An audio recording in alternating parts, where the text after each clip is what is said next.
Qui était le prophète Osée et pourquoi son message était-il destiné à un royaume au bord de la destruction? Le prophète bien-aimé Osée est né environ 800 ans avant Jésus-Christ. Son travail de prophète s'est déroulé dans le royaume du nord d'Israël, sous le règne de Jéroboam II, roi du nord d'Israël, ainsi que sous les monarchies de Ushia, Jotham, Ahaz et Ézéchias, rois du royaume du sud d'Israël. Il était un homme de son temps, contemporain des prophètes Amos, Micha et Isaïe. Si vous voulez en savoir plus sur lui, je vous recommande de lire le livre qui porte son nom, où sont relatées ses actions. Ce livre révèle l'amour tendre de Dieu pour l'humanité. Dans cette vidéo, nous allons parler de la raison pour laquelle le prophète Osée a épousé une prostituée. Avant de plonger dans ce sujet, aimerais-tu me donner un « j'aime » sur cette vidéo? Vous nous aiderez ainsi à créer d'autres vidéos comme celle-ci. Nous voulons que vous sachiez que votre temps est précieux et que nous sommes à l'écoute de vos opinions. Que pensez-vous de ce sujet? N'hésitez pas à laisser votre avis dans les commentaires. Et s'il s'agit de votre première vidéo, ne la ratez pas. Abonnez-vous pour recevoir des notifications et restez au courant de tout. Merci d'être avec nous.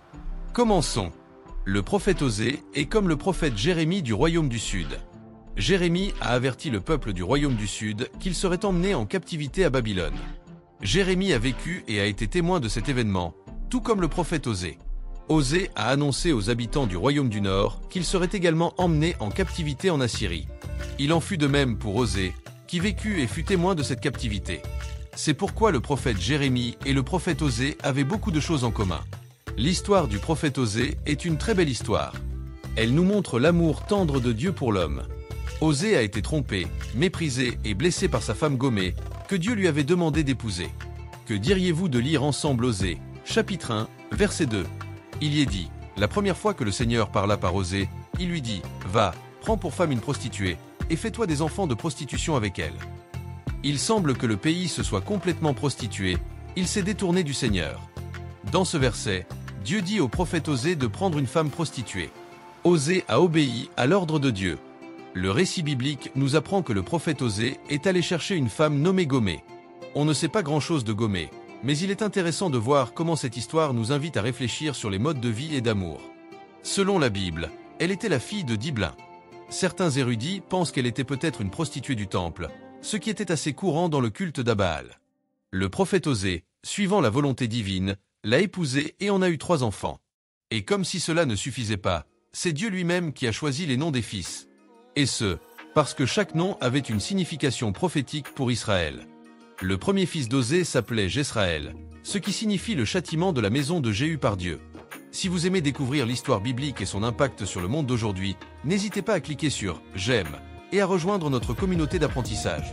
Ce faisant, vous aiderez non seulement à diffuser ces connaissances à un plus grand nombre de personnes, mais vous participerez également à la diffusion de la vérité.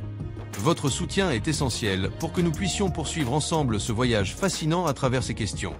Saviez-vous que le deuxième enfant d'Osée et de Gomé était une fille nommée Loruama, ce qui signifie « non aimée et non apprivoisée » Ce nom symbolise le fait que Dieu n'aura plus de compassion pour la maison d'Israël.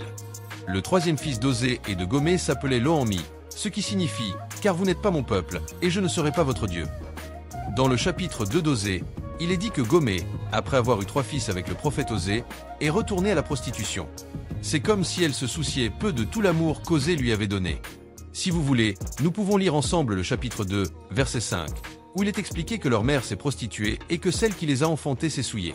Il dit « Je vais chercher mes amants, qui me donnent tout ce dont j'ai besoin ». Dans ce verset, nous voyons que Gomé a agi en fonction de son appréciation des récompenses matérielles. Nous savons tous que l'argent pousse à la prostitution. Et ce détail nous montre que le prophète Osée était un homme humble, qui ne pouvait pas lui offrir le luxe que Gomé désirait avoir. C'est pourquoi Gomé est retournée à la prostitution. Mais le jour vint où Gomé ne fut plus belle ni attirante. Ses amants, bien sûr, se désintéressèrent d'elle. Gomé, voyant sa situation, désirait retourner auprès de son mari Osée. Pour en savoir plus, lisez Osée, chapitre 2, verset 7. Il les cherchera et ne les trouvera pas. Alors elle dira, « Je m'en irai, et je retournerai vers mon premier mari, car il m'était plus agréable alors qu'aujourd'hui. » Bien que Gomé ait voulu retourner auprès d'Osée, elle ne l'a jamais fait. Mais Osée, suivant un ordre divin, est parti à la recherche de Gomé. Au chapitre 3, Dieu lui dit, « Va et aime la femme aimée de son compagnon, même si elle est infidèle, comme l'amour de Dieu envers les enfants d'Israël, qui se tournent vers d'autres dieux et aiment les gâteaux de sultane. » Dans ce verset, nous voyons que Dieu dit à Osée d'aller aimer sa femme, c'est-à-dire son épouse. Le récit biblique nous montre que le prophète Osée aimait toujours Gomé, même si elle lui avait été infidèle. Selon la loi de Moïse, Osée aurait pu l'accuser d'adultère et elle aurait pu être condamnée à mort par lapidation, mais à cause de son amour pour elle, il ne l'a pas fait. Au chapitre 3, verset 2, il nous est dit que le prophète Osée a suivi l'ordre divin et est parti à la recherche de Gomé. Voyons ce que dit le texte biblique. Il l'acheta pour lui-même pour 15 siècles d'argent et 1 homère et demi d'orge. Ce verset nous apprend que Gomé avait rejoint un groupe de personnes qui tenaient les maisons closes de la région.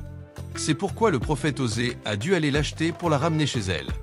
Dans Osée chapitre 3, verset 3, il nous est dit qu'après avoir acheté sa femme Gomé, le prophète Osée lui dit tendrement « Tu seras un chemin pendant de longs jours ». Il lui dit de ne pas se prostituer ou de ne pas se donner à un autre homme, et qu'il ferait de même pour elle. L'histoire du prophète Osée est belle, n'est-ce pas? Bien que sa femme Gomé lui ait été infidèle, il a continué à l'aimer. Et le plus beau, c'est que cette histoire avait un but de la part de Dieu. L'histoire d'Osée et de Gomé n'est pas seulement une ancienne histoire d'Israël, mais une puissante illustration de l'amour inconditionnel de Dieu pour nous. Tout comme Israël s'est égaré et s'est laissé aller à l'idolâtrie, nous nous écartons trop souvent du droit chemin, cherchant la satisfaction dans des choses éphémères. Cependant, de même que Dieu était prêt à restaurer Israël, de même il nous invite à la repentance et à la rédemption en Christ. Jésus est la manifestation suprême de cet amour. Il est venu dans le monde pour nous racheter du péché, pour payer le prix que nous ne pouvions pas payer et pour nous offrir une nouvelle vie en communion avec Dieu. Si vous avez l'impression d'être tombé, sachez qu'il y a encore de l'espoir. Dieu est toujours prêt à nous accueillir à nouveau avec grâce et miséricorde. Si ce message a touché votre cœur, ne le gardez pas pour vous.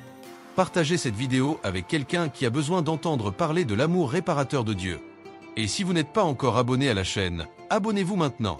Allumez la petite cloche pour ne manquer aucun nouveau contenu et continuez ce voyage d'apprentissage et de croissance spirituelle avec nous. Que Dieu vous bénisse et rendez-vous dans la prochaine vidéo.